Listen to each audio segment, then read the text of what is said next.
two first-class seats for you.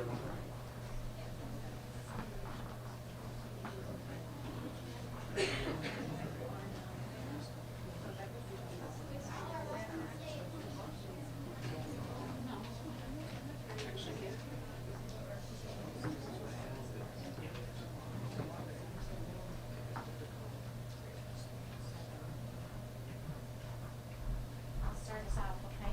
I'm sorry? I'm going to start us off. Yes, you will. Okay. I love him. Well, yeah. Hello, everyone. Welcome. I want to welcome those who are joining us online. A lot of people have already commented saying that they are so glad to be here visiting and kind of participating virtually. So welcome to you online. If anyone has a cell phone, if you want to just turn it off or turn it to vibrate, those things have a habit of ringing. So without further ado, I will turn it over and you can lead us in our wake tonight. Okay. Good evening. I hope that you are watching me on YouTube. It's now called MyTube, just so you know. I know this is a very emotional time, me included. So I normally don't like to read, but I'm going to read a little bit, if you guys don't mind. Well, welcome, and on behalf of my beautiful cousins, Christopher, Michael, Angela, and of course Carmela with one L, and their special others, we got Jimmy, we've got Tim, we got Will, and of course we got Lewis. I want to welcome you on behalf of the best uncle I've had on the planet. My name is George Vancourt, and more commonly referred to as Cousin Georgie, right? I am the most favored nephew, the better looking cousin. My mom was Millie, and she was Uncle Choppie's oldest sister. Well, now is the time that we celebrate Uncle Choppie's life. We share some stories and some memories, some sad, some smiles, of our times together.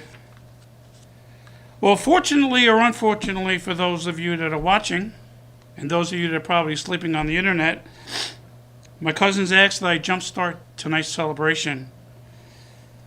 I can stand up here for hours telling you with hundreds of stories, memories, and times that we all shared. But I was only given 1 hour to talk. Oh, 10, what'd you say? Oh, 10 minutes. That's Angela. She's going, 10 minutes only. So I'm going to tell you two recent stories. I'm not going to take you back in time. One that's going to highlight Uncle Choppie's character, while the other one talks more about his children. Over the years, Uncle Choppie was my mentor, my teacher, my older brother that I never had. But most importantly, he was my friend. I worked for him as a maintenance man in the high schools when I was going through college, and that's basically what got me through college. My parents didn't have any money. Anyway, but as I mentioned earlier, he was my teacher, but most importantly, he was my friend. Well, my first story takes us back to November of 2018. My Florida State Seminoles, go Noles, were playing the dreaded Notre Dame Fighting Irish in South Bend. So my wife, who's sitting in the audience, Mary, she said to me, hey, we're going to do this. Let's go to the game. And by the way, why don't we just take a quick trip over to Traverse City to see your Aunt Carol and Uncle Choppie? So I said, okay, let's do this. So after the game, after the hangover got over with, we decided to drive up to Traverse City. Well, one day during our visit, Uncle Choppie asked if I wanted to go up to the school where he was doing some volunteer work. And after all, you know, he was my teacher, my mentor, my big brother. So, as you know, Christopher, you have to listen to your big brother, right? So what I said, I'll go with you. Well, on the way there, he began to tell me what he was doing and why he was there. But I noticed something, that he spoke with a renewed sense of pride, a sense of ownership, and I thought nothing of it at the time. Well, as we entered the campus and went into the school, I noticed that he had a certain skip in his step. I actually thought he got taller as we got into the school. He had an enthusiastic demeanor and a definite wide-eyed sparkle in his eyes. Well, from that moment forward, I said, you know, this thing brought a sparkle to your eyes, Uncle Choppie. What's going on? I heard people, young and old alike, call him Mr. Paul, Mr. Safina, and the beloved Paulie. Well, as we walked into Paulie's shop, I was quickly taken aback. He seemed to have a personal relationship with every tool, with every machine inside that room. There were lathes. Did I say that right, Frankie? Lathes? They had band saws, drill presses, hundreds of saws and tools I know nothing about. And I had no idea what they were even used for. As I watched, Uncle Choppie was sparkling as he took every tool and said, this is what I do with this one. And this is what do you do with that tool? Don't ask. You really want to know, I'll show you. This was his wheelhouse. This was his domain. As we continued on our journey through Paulie's place, a student was struggling with the use of a lathe. He was making a tool of some kind. We stopped, and Uncle Choppie looked over the student's shoulder, like he would do to me many times, and proceeded to show him how we do things around here. Well, the student then turned to Uncle Choppie and said, "Can't I just buy this tool at Home Depot?" Uncle Choppie froze in his steps.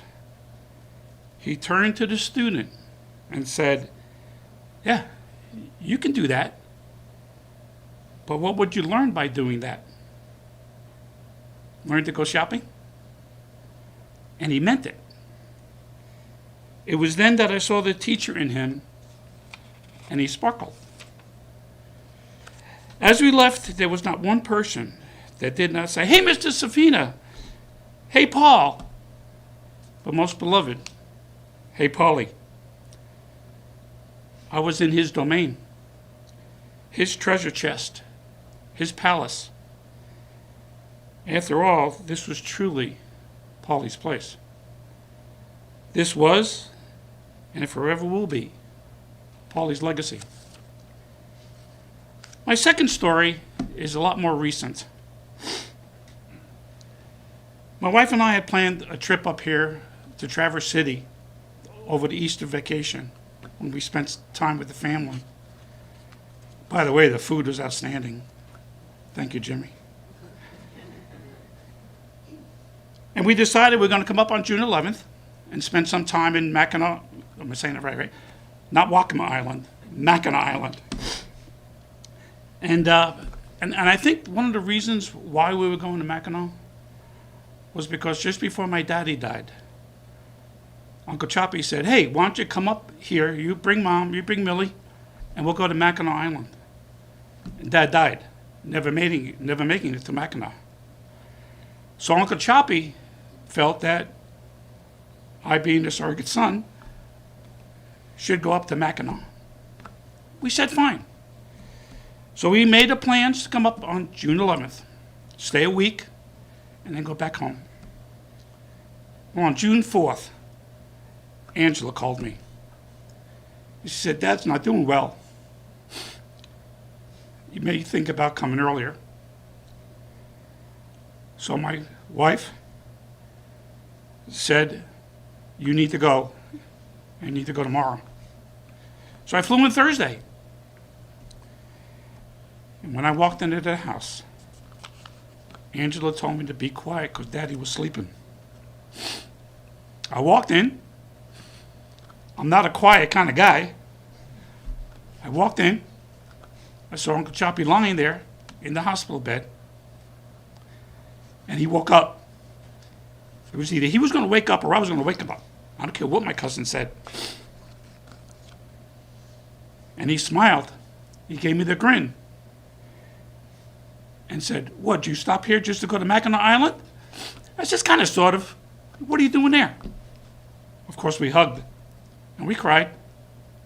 Daddy always told me it's okay to cry, especially for a man. What I saw the sparkle in his eyes. I knew who he was. He had that grin on his face. Michael, you've always said it. Dad's got that grin. And then the fun really began. Over the next 15 days, we shared some very special stories, some of which I cannot repeat here. Hundreds of laughs, and we just enjoyed each other's company. As each day passed, I began to notice something. Between Uncle Choppie and his friends, Rebecca,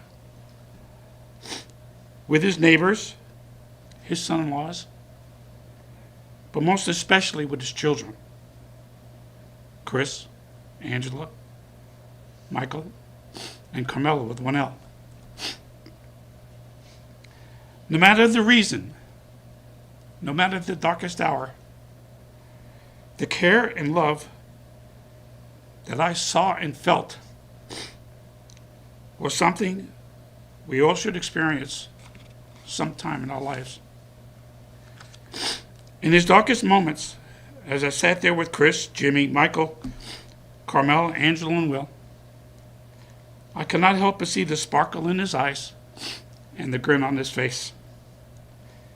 One cannot help to see and feel the love that surrounded him.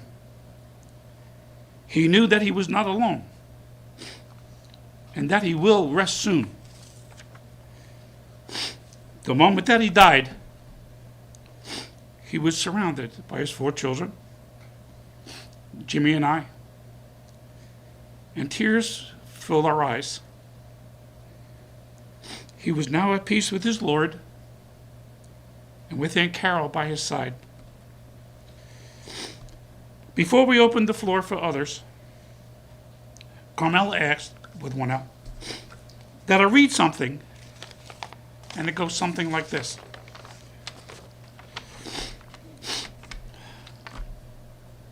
I read of a man who stood to speak at a funeral of a friend.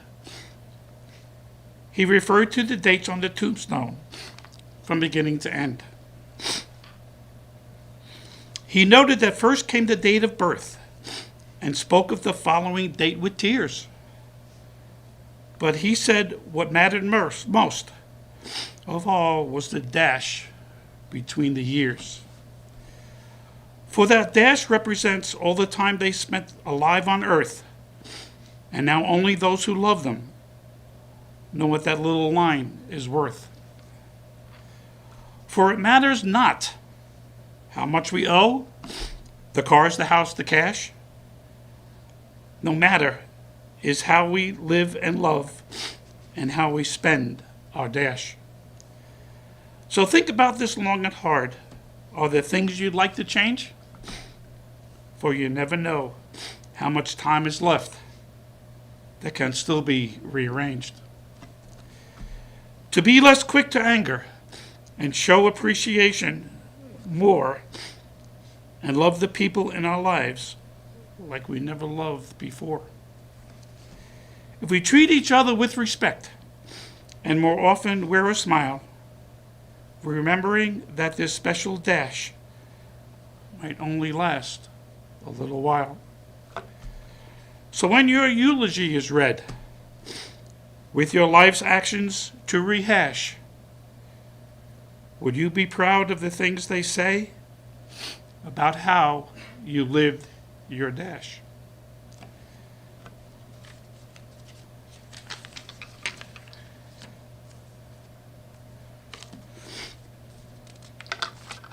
One more page.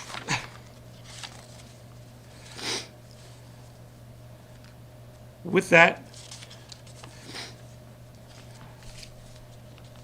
I would like to wish Uncle Choppie a safe return to heaven. He lived his dash, and he loved his children very much. I'm not sure if he loved his children more or his nephew more, but that's to be debated.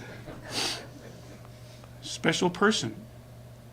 His grandchildren, his great-grandchildren, his son-in-laws, all of the people in his lives. With that, I'd like to turn it over to anyone else that would like to come up here and talk a little bit about Uncle Choppie, my mentor and my friend. Thank you for listening. Anyone?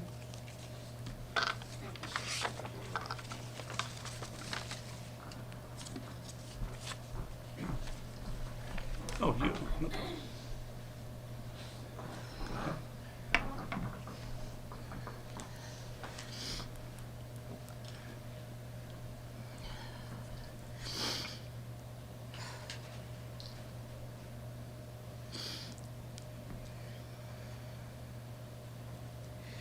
Let me start by taking you back over 30 years ago to my earliest memories at 32 East 1st Street in Freeport, New York. Grandma and Grandpa's home, where my brother Frankie and I lived with our mother in a basement apartment. Those walls hold some of the best and most favorite memories growing up. How Frankie would sneak up the stairs to have coffee with Grandma, and I would ask Grandpa to make me something warm and fuzzy. It's what I called grits.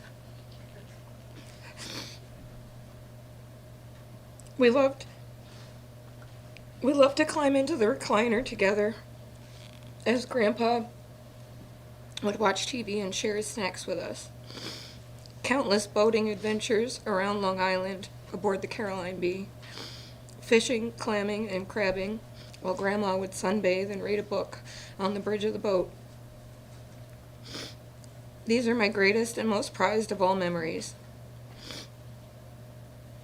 In my early teenage years, they would move to Traverse City, Michigan, and as I would become an adult and then a mother, I too would move to Michigan, wanting to raise my own daughter near the two people who made my childhood the best times of my life.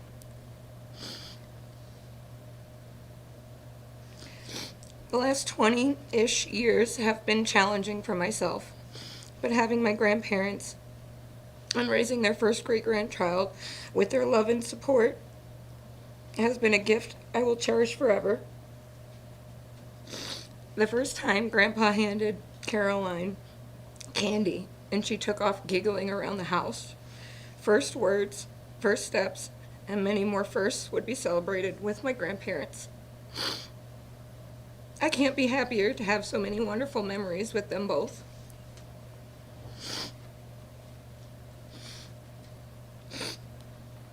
Now at the end of his life, I can't help but look back and think of how lucky I am to have called him Grandpa. A man that has accomplished everything he ever set out to do. He is more than a legend, and I cannot be more grateful to have spent most of my life learning and leaning on his wisdom. Moving forward from the loss of both my grandparents has been by far the most difficult challenge I have had to face, and something I don't think anyone can really prepare themselves for. Grandma was my lighthouse, always keeping the light on for me during the biggest and most treacherous storms of my life, while Grandpa was my anchor, holding me from straying too far out to sea. Now the light is out, and my anchor has been lifted, and I'd be lying if I said I wasn't scared to move on in life without them. I know somehow they are still with me always, but that is going to take some getting used to. Thank you to my aunt uncles, and parents for the nonstop care in these last months. It has been an extraordinary effort on all of you to travel, change plans and trips, and juggle your own lives to accommodate the time he had left. Thank you to Georgie for your time spent with him as well. I know having you around truly brought him so much joy and comfort and perhaps made him feel young again. Thank you to everyone who has called and sent prayers during these months. And lastly, thank you to everyone who contributed to the Paul Safina Character and Achievement Award, keeping his legacy alive for many more years to come.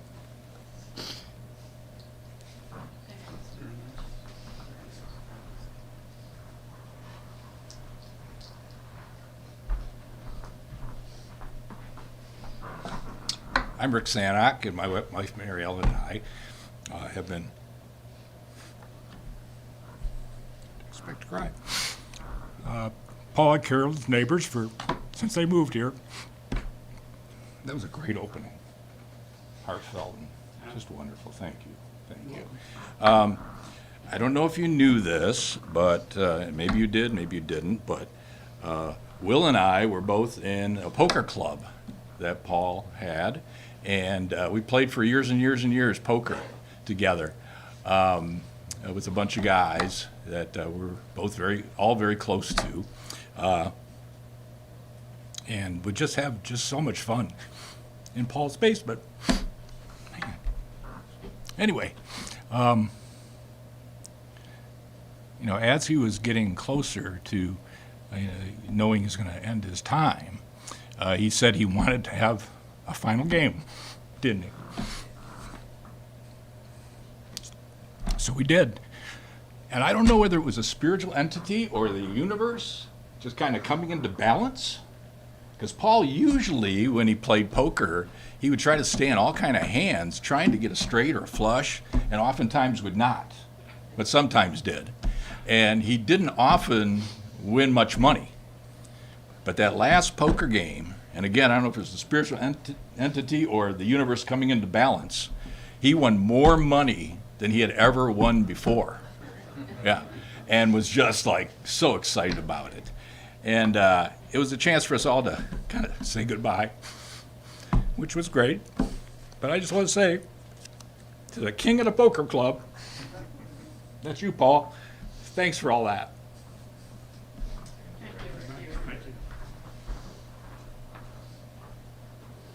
Anyone else?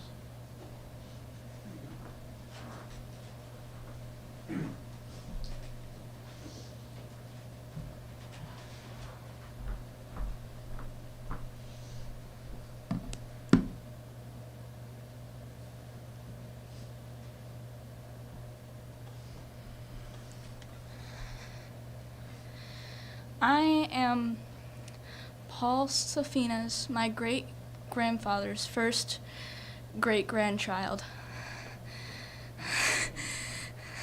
Not that it's one of my biggest achievements, but I will wear it today. He was always there, and I don't think I could put it into words, but I wrote a poem about it, so I'll read it here today.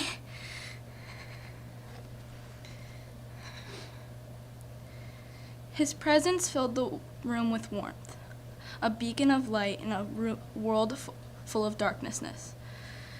His wisdom and kindness knew no bounds, leaving a legacy that forever astounds.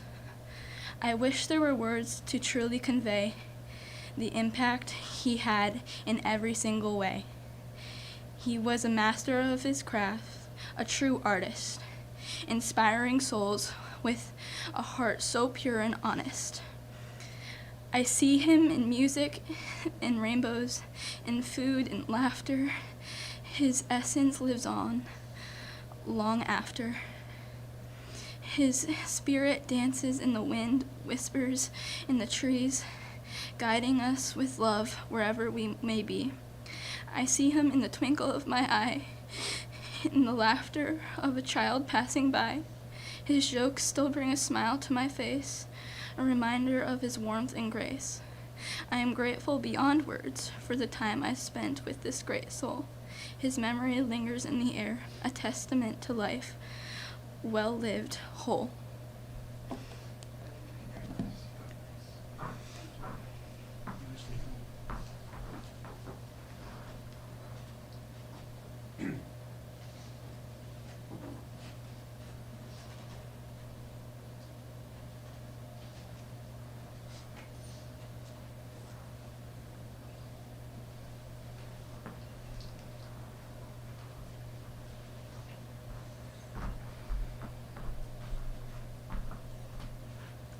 I'm Joe Capezza.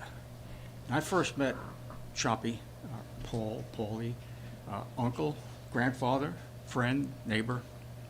I first met him when I was in high school, and he started dating my sister, who he eventually married. He was, at that time, he was in the Navy, and I believe it was on the day that he and my sister announced their engagement. I was on my way home and I had a little accident.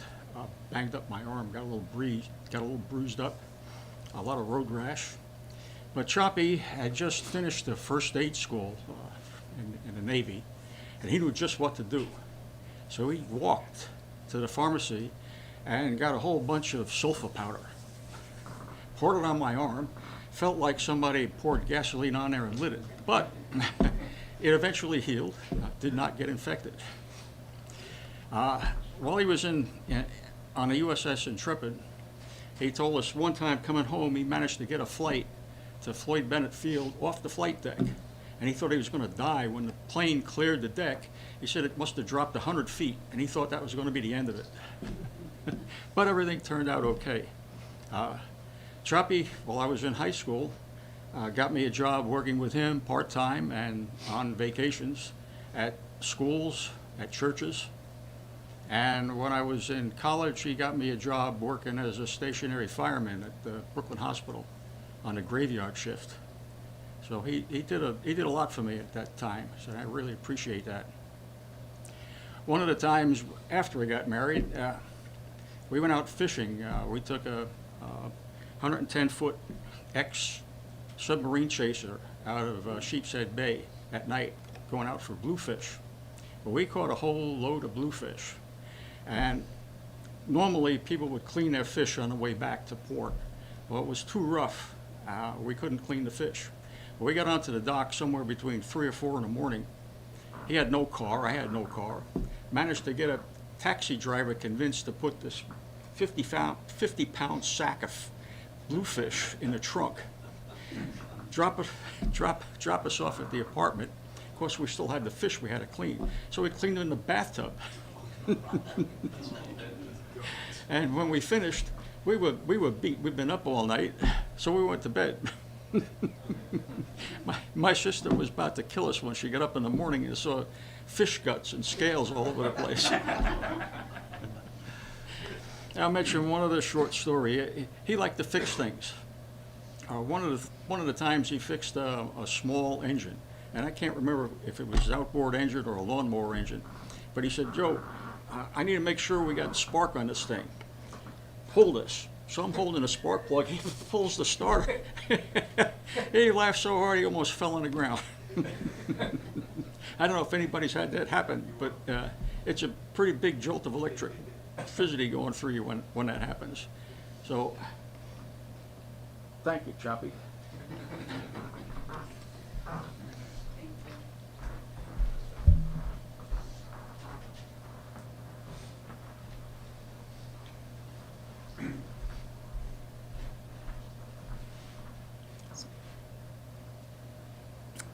Well, I'm not good at this.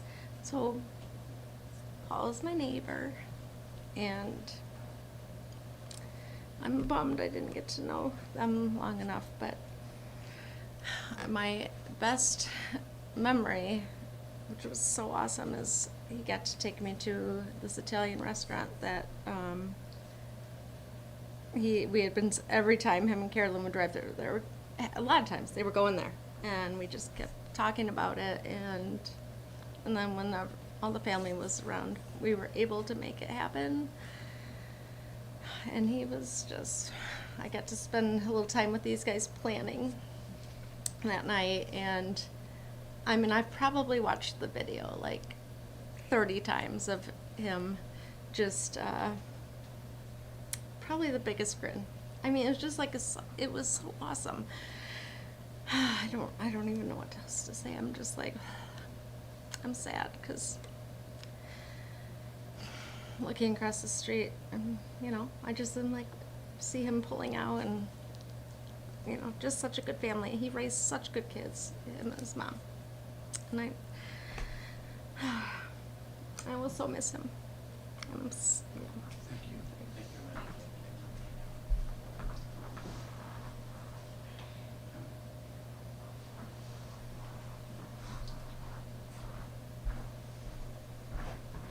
On my many trips to Traverse City with Mike, Mr.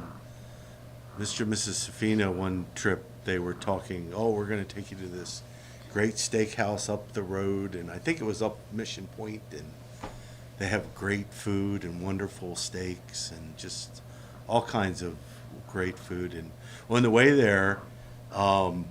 Safina ran over a rabbit and killed a rabbit with the car. It was a big jackrabbit too. It was probably this big. I thought it was a deer, but he told me it was a rabbit. So we proceeded to the restaurant, and on the entire trip to the restaurant, we talked about the rabbit and him running over the rabbit with the car, which he would deny it. And when we went in and we sat down at the restaurant, and they bought us the menus, and the server came over and he said, our special on the menu tonight is rabbit stew. And it was like, so for years and years and years, we talked about still this story of him, you know, running over the rabbit, and then we got to the restaurant and there was rabbit stew on the menu and it was just hysterical.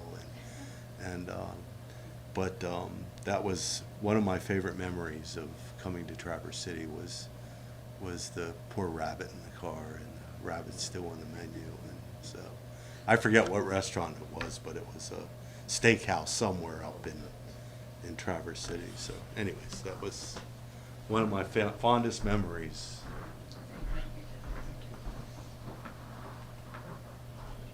Anyone else? I'm Michael, Paul's oldest son, and there's so many stories about Dad and times growing up. For me, I think I really enjoyed our boating experiences. They were pretty amazing. Mom and Dad got the boat in the mid-'70s, and it really changed the way we lived as a family. It brought us closer. Of course, you had no choice being on a 34-foot wooden boat that slept 6, and you brought your dog, too. We had great times on the boat. But I also had a lot of great times going to work with Dad. Dad would take me to work when school was out on Long Island, because the New York City schools and the Long Island schools were on a different schedule. And we had just moved to Baldwin. We had moved in 1968, and school was out for me the second week of February in 1969. Dad took me to work with him. And it turned out to be one of New York City's biggest snowstorms. It was 15 inches in Central Park, 20 inches at JFK. And I was having a good time. His school was in Manhattan, and I was playing in the office all day, and he was out working with the crew. I remember at one point during the day, he had gotten a phone call, and I ran out to get him. I just remember seeing a lot of snow.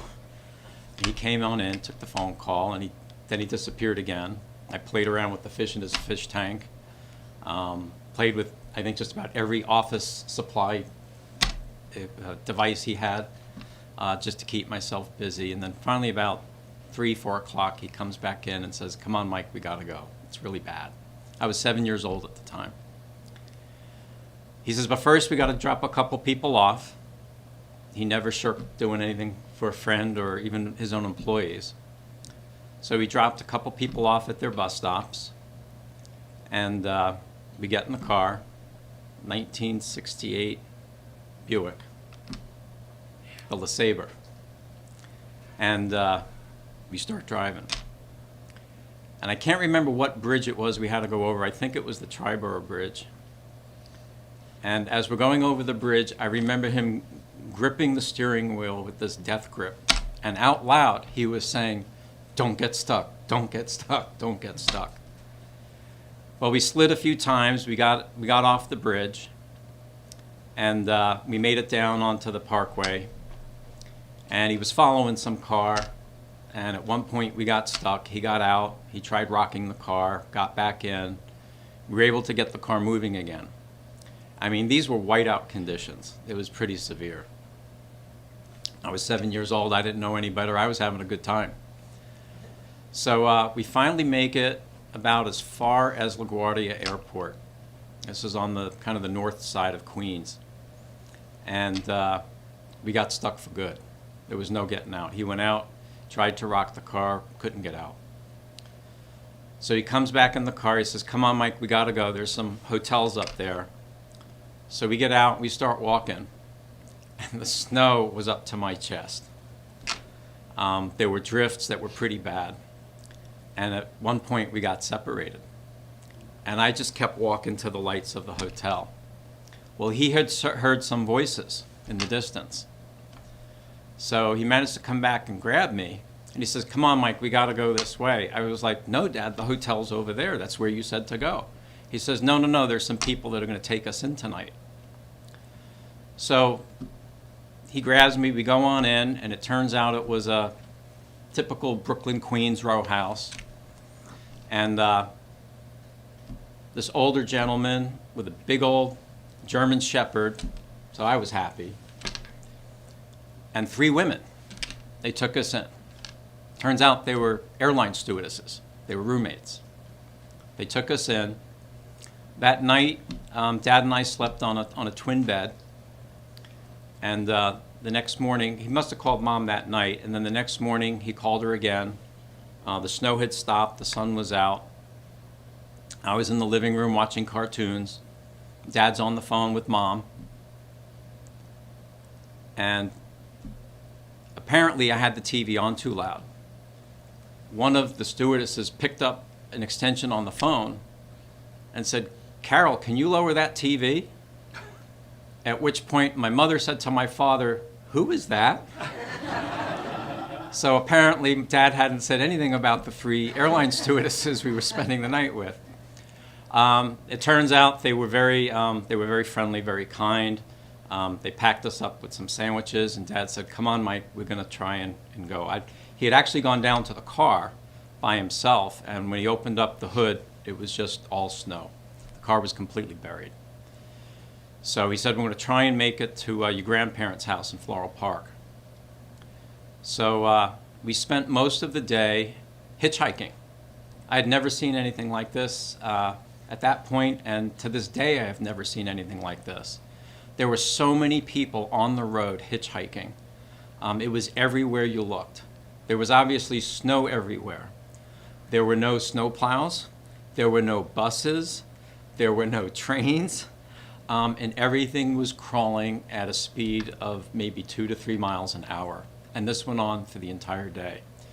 We got lucky. A woman picked us up, and I remember being piled into the back of a car, a big sedan, with 6 other strangers and Dad. And this woman was kind enough.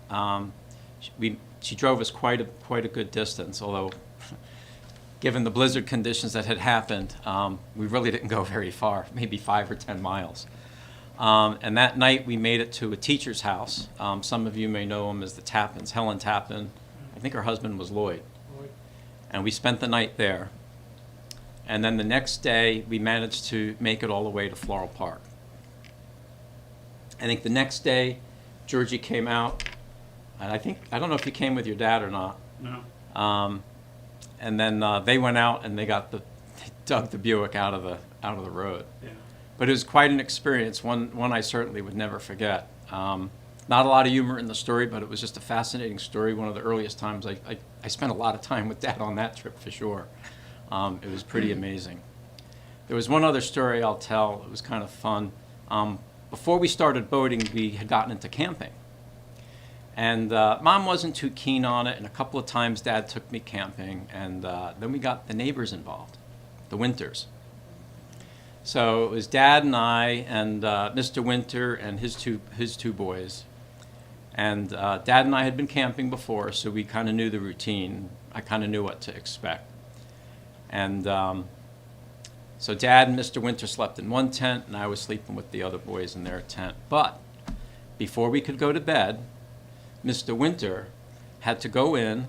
He had to dress the boys, who were about my age, and had to take their shoes out. And he had to spray them with Lysol. Mr. Winter was known for being a clean freak. The next morning, we woke up, and the boys had ants all over their shoes. And Dad told me, he says, that's the last time we go camping with them. It was a little bit more than he could handle, I think. For me, personally, I want to thank everyone for coming and your stories. There's so many different aspects of Dad's life and his life with Mom as well. It's been wonderful having the visits. Many of you have been to visit him his last few days, and it really meant a lot to him. It gave him a tremendous amount of joy. It gave us a lot of joy and some more insight into the complicated person we knew as Dad. He was a tremendous mentor, and it goes way, way back to when he was young. His parents divorced when he was young, and his sister Millie was his oldest sister, and she married, and it was her husband that was Dad's mentor. And Dad became Georgie's mentor. Taught Georgie how to fish. He taught a lot of the guys in this room how to fish, or if he didn't teach us, he went fishing with you. That was Dad's way. And we joined a couple of youth groups. I was in Cub Scouts. Dad was running the Boy Scouts. He was mentoring them. We joined the Junior Naval Reserve. Dad mentored a lot of young men in that organization. And to this day, they're still very grateful for the care and advice that he gave them as well. It was just his way. And when they moved here, at first I was a little surprised when he decided he was going to start volunteering at the tech school, because I knew Dad as the custodian engineer. I didn't know Dad as the teacher. And wow, 17 years he volunteered at the school. That was really quite amazing, really quite amazing. But thanks again, and hopefully we'll hear some more stories. Thank you. Anyone else? You know, I believe that things happen for a reason. I also believe that God has a sense of humor. So I'm going to tell one story. Oh, by the way, the reason why your daddy called me, because I had to shovel the damn car out, you know, while he sat in the warm car saying, "Push it harder!" He did teach me how to fish. I caught one fish in my life. Honest to God, one fish. It was a codfish. And it was bigger than me. I'm holding it up. My muscles are bulging. I'm maybe 8 years old, and I'm just standing here next to your mother's bathtub, you know. Fish guts all over the place. And I'm standing, "It's my fish. It's my fish." The only fishing I do now is off a menu. But, you know, I said that God has a sense of humor. So I'm sitting in the Florida, well, what we would call the Florida room with Dad. And we're looking out, you know, we're just kind of talking, you know.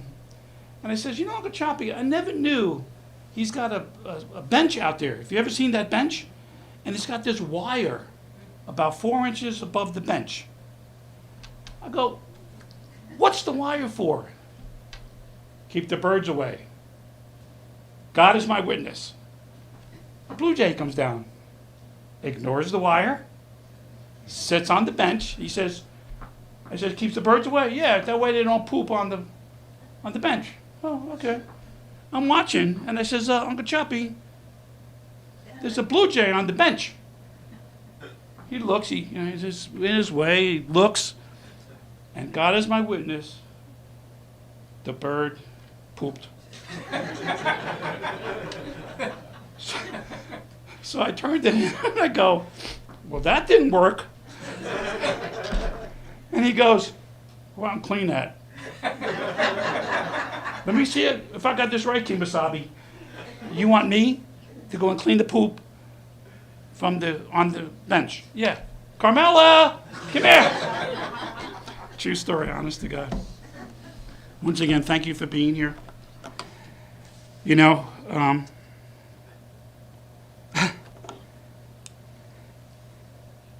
rest well, Uncle Choppie, Dad, Paulie, Grandpa, neighbor, teacher, mentor, and friend.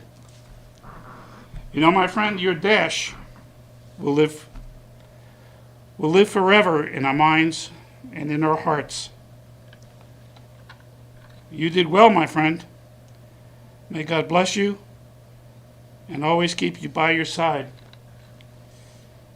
And remember one thing.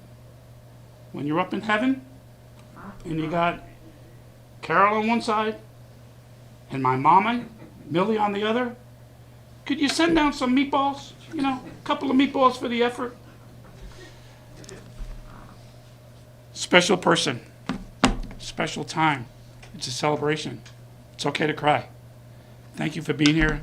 And may God bless you. And may God bless the United States. Thank you.